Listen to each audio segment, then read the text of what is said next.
It is an existential affront that the Jewish state exists in the Middle East.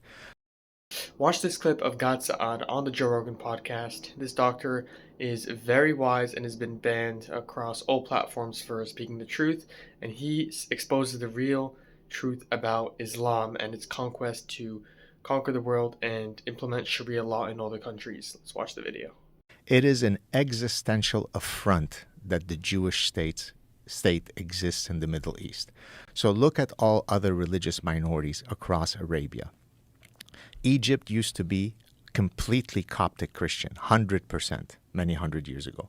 Today, there are 10% Copts left. What happened to those Copts? There used to be tons of Christians in Syria. What happened to those Syrians? There used to be tons of Christians in Lebanon. There still are some, about 35%, but Lebanon used to be a majority Christian country. So the goal of Islam, not individual Muslims, right? Again, I don't need to preface by saying there are millions and millions of lovely, kind, peaceful Muslims. Of course there is. But Islam as an ideology, does it tolerate others? Well, we have 1,400 years of history that either says it does or it doesn't, right? We don't have to watch TikTok videos. And nothing could be clearer than what the words of Muhammad were, the prophet of Islam, who said that you need to rid Arabia of Christians, but certainly the Jews. So the existence of the land of Israel is an affront to that. One more point, and I'll cede the floor back to you.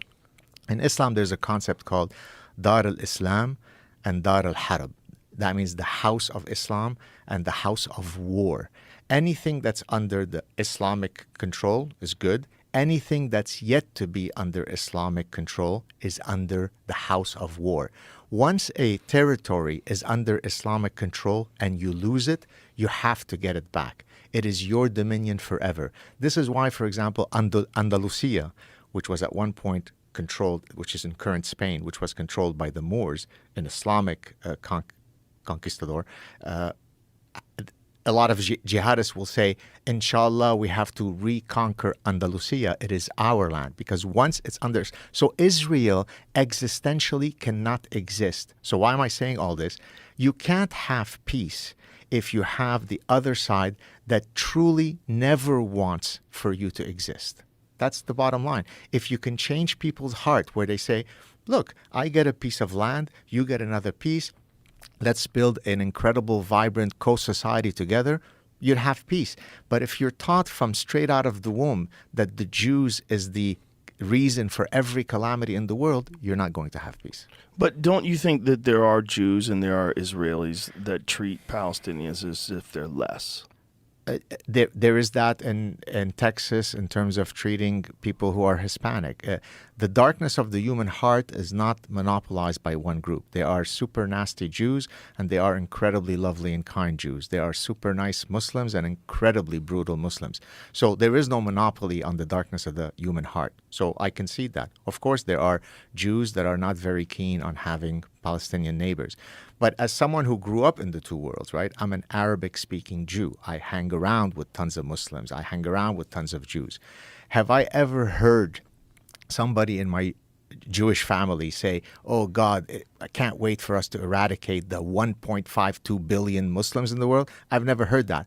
Have I heard incessantly all the time about, inshallah, we'll get rid of the Jews? Every second. You just have to say, hi, Ahmad. The next line is, God damn it, we got to get rid of the Jews. Now, it's become a lot. Is it really that common where you are? It's as common as the heat in Texas. It is definitional. As a matter of fact, I introduced a game, I mean facetiously, but I mean it seriously, 6 Degrees of Jew. So that's a play on 6 degrees of... Kevin Bacon. Exactly. So I give you a calamity in the world, and you've got up to 6 causal steps to blame the Jew. So an Amazonian frog just died in the Amazon. Go. And so I will post these on Twitter, and people give answers. Right. Now, oftentimes they're just playing along, but that's the mindset. You got diabetes? Well, that's because the Jews who are controlling the pharmaceutical industry are not releasing the drug. I'll give you a recent one that I faced. Okay. So I put up a police lineup of some guys that had been caught in Huddersfield, which is a town in England, who had been grooming and raping young British white girls. And you may or may not know this. I'm not sure if we've discussed it in the past. In Britain, over the past 25 years, there's been an unbelievable industrial scale level grooming and raping of young white girls by Asian men. That's a euphemism for men of a certain religious heritage, but you say they're Asian. So their names are, let me summarize them for you. Muhammad, Ahmad, Muhammad, Ahmad, Muhammad, Muhammad, Muhammad, Ahmad, Ahmad, Muhammad, Ahmad, Ahmad, Muhammad, Ahmad, Muhammad. Okay? So I put those up and I sarcastically said, I don't have a big enough brain to do the big data analytics to understand what is the commonality across all those gentlemen. Could anybody help me? Do you know how many people wrote to me and blamed it on the Jews? Not facetiously. So now I'm going to ask you, Joe. How? I was just going to ask you that. How is it when 3 Muhammads rape your 12-year-old British girl, you blame it on Mordechai? 3 Muhammads lead to Mordechai. Tell me how. You tell me. I don't know. How did they do it? Who let them in? It's the Jewish cabal who controls immigration policy. It's George Soros, the Jew, who controls the open society ideology. I don't think you could really just connect George Soros to Jewish if you look at his policies. He seems anti-Western civilization. I agree, but for the Jew hater, any causal explanation. So one individual who just happens to be Jewish, or they point to some other one. There's one I don't even know who she is. I think Barbara Lerner or something. Somebody will correct us in the comments section, where they show her saying something. Oh, we need to flood, and she happens to be Jewish. But for every Jewish person who is pro open door policy, there's a counter Jewish person. Here's one who is not for open border policies, right? Stephen Miller, who worked in the Trump administration, is Jewish. He's probably the biggest anti-open door immigration. So, but that's the mindset of the Jew hater. Everything is blamed. There's this incredible diabolical feature of the Jew that they're able to at times pretend that they're victims, but really they're diabolical and genocidal. It's grotesque, man. It's weird. It's just weird that it became so out in the open. So as you can see, like for example, as he said that in Britain, the biggest names and the biggest criminals is Muhammad, which are mostly Muslims. If big countries, especially Britain and America, don't stop this and let immigrants, especially Muslim immigrants, it is going to get dangerous, and eventually they will take over the country and implement their own laws like Sharia law. And before you know it, it is conquered by Muslims and is no longer the Britain that it used to be.